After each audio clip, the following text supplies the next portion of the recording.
अब वो सीट है जहां पर केवल मध्य प्रदेश नहीं, पूरे देश की नजर है जी, दिमनी।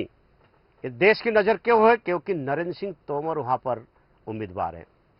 तो आप जानते हैं रविंद्र जी, नरेंद्र सिंह तोमर बड़ा नाम है, कद्दावर नेता है, कई बार मुख्यमंत्री के लिए नाम चलता है, प्रदेश अध्यक्ष रहे, पूरे बागडोर संभालते हैं।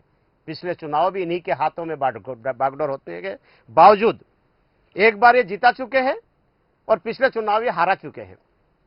ऐसी स्थिति में जब इनको मैदान में उतारा गया तो क्या ये स्थिति बनेगी यहां पर दिमनी की? देखिए, मैं आपको बहुत क्लियर कर दूं, दिमनी जो क्षेत्र है जी, ये तोमर घार कहलाता है। घार यानी इलाका, तोमरों का इलाका जी। पूरे दुनिया में, नॉट ओनली इंडिया।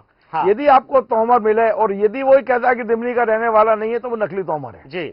ये पूरा जितने तोमरों की उत्पत्ति हुई है वो इसी क्षेत्र से है वो जी।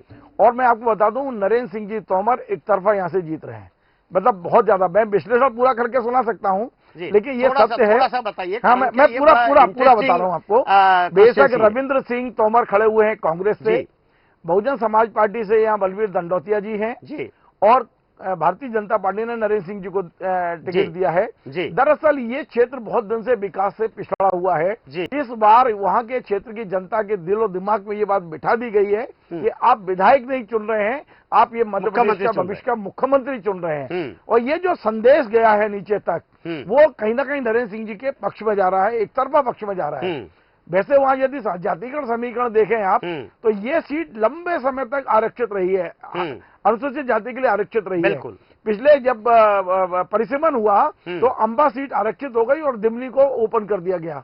उस समय यहाँ पर दलित में मुंशीलाल जी हुआ करते थे, लंबे समय तक विधायक रहे, 5वीं पास थे और उन्होंने खूब काम भी किया उस समय वहां पर। और ये जो तोमर ये जो सीट है, यहाँ पर 2 तोमरों के खड़े होने से ये माहौल बनाने की कोशिश की जाती है कि तोमरों के वोट बढ़ जाएंगे और जो वहां पर 30,000 के आसपास ब्राह्मण वोट है वो बलबीर दंडोतिया को मिल जाएगा। बलबीर दंडोतिया एक बार बहुजन समाज पार्टी की ओर से विधायक रह चुके हैं, बाद में भारतीय जनता पार्टी में भी आ गए, फिर वो बहुजन समाज पार्टी में वापस चले गए हैं। बलबीर दंडोतिया पूरी ताकत से चुनाव लड़ रहे हैं। मैं आपको बताऊं, मेरे पास ये खबर है कि एक बार रविंद्र सिंह तोमर ने कमलनाथ जी को फोन करके बोला कि आप एक बार चुनाव लड़ा देंगे, मेरी नरेंद्र सिंह जी से जीवन भर की दुश्मनी हो जाएगी, आपको कोई दूसरा कैंडिडेट मिले तो आप उसके लिए बात कर लें। और मेरे के अनुसार उन्होंने बलबीर दंडोतिया से बात की और ये चर्चा में आ गई, अखबारों में छप गया था कि बलबीर दंडोतिया कांग्रेस से चुनाव लड़ेंगे। लेकिन बलबीर दंडोतिया ने नहीं कहा कि नहीं, मैं बहुजन समाज पार्टी एक बार छोड़ चुका हूं, मैं दोबारा नहीं छोड़ूंगा, अब मैं जीतूं या हारूं लेकिन मैं बहुजन समाज पार्टी से चुनाव लड़ूंगा। तो बलबीर दंडोतिया भी जो वहां चुनाव लड़ रहे हैं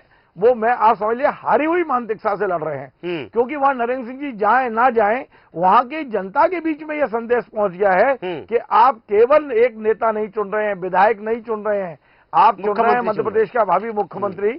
और इसका फायदा नरेंद्र सिंह जी को बम्पर होने वाला है। मुझे लगता है ये चुनाव कहीं एक तरफा ना हो, जीत का अंतर काफी बड़ा होने की मुझे संभावना दिखाई। रविंद्र जैन साहब ने बताया कि यहाँ जो हम लोग सोच रहे थे कि कहीं टक्कर होगी, लेकिन एक तरफा होने की संभावना है और नरेंद्र सिंह तोमर भारी मतों से जीतने की संभावना रविंद्र जैन साहब ने बताया है।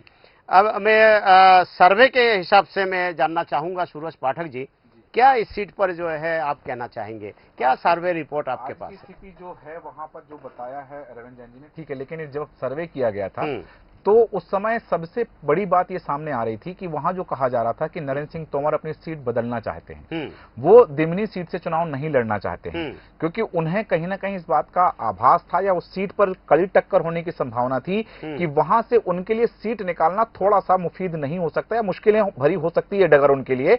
इस कारण से वो कई बार ये बात कह चुके थे, अलग अलग फोरम पर उन्होंने बात रखी कि मैं दिमनी से चुनाव नहीं लड़ना चाहता, मेरी सीट बदल दी जाए।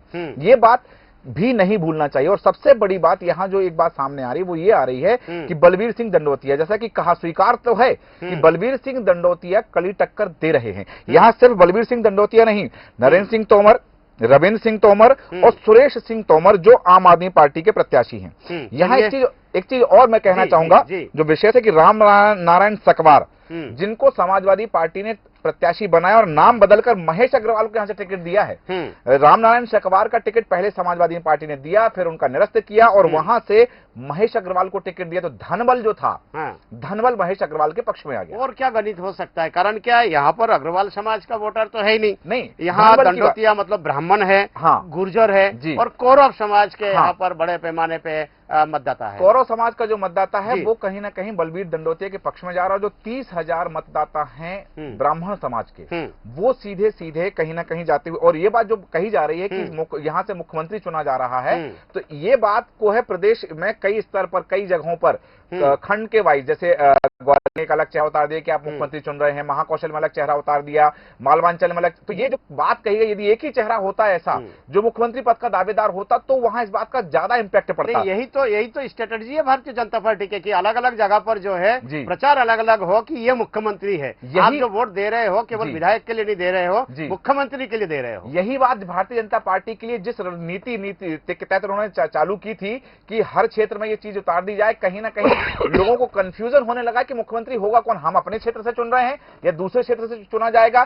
तो ये कंफ्यूजन भी क्रिएट हो गया, जो कहीं ना कहीं भारतीय जनता पार्टी के पक्ष में जाता हुआ दिखाई नहीं दे रहा है। यहाँ पर रविंद्र सिंह तोमर के बीच की टक्कर में, जैसा कहते हैं कि दो बिल्लियों की लड़ाई में तीसरा कोई फायदा ना उठा ले जाए, यह ऐसी स्थिति बनती हुई दिखाई दे रही है। चलिए सूरज पाठक जी, बहुत बहुत धन्यवाद। अब मैं महाराज जी के पास जाऊंगा।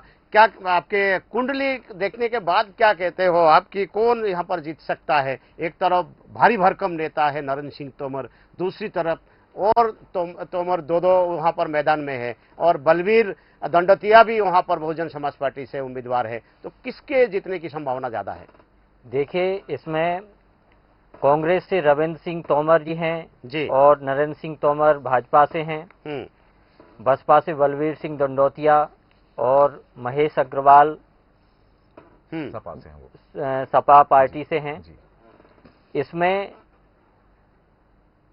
नरेंद्र सिंह तोमर की कुंडली में ग्रह गोचर थोड़ा प्रबल हैं और राजयोग की स्थिति है, इस कारण से इनको फायदा मिल सकता है। चलिए, यहाँ नरेंद्र सिंह तोमर भारी उम्मीदवार है, जैसे कि रविंद्र जैन साहब ने भी बताया, लेकिन हमारे सर्वे और विश्लेषकों को देखते हुए समय क्या कहता है ये जानना बहुत जरूरी है।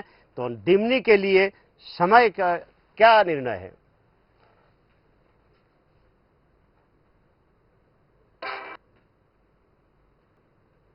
हाथी चलेगा मतवाली चाल।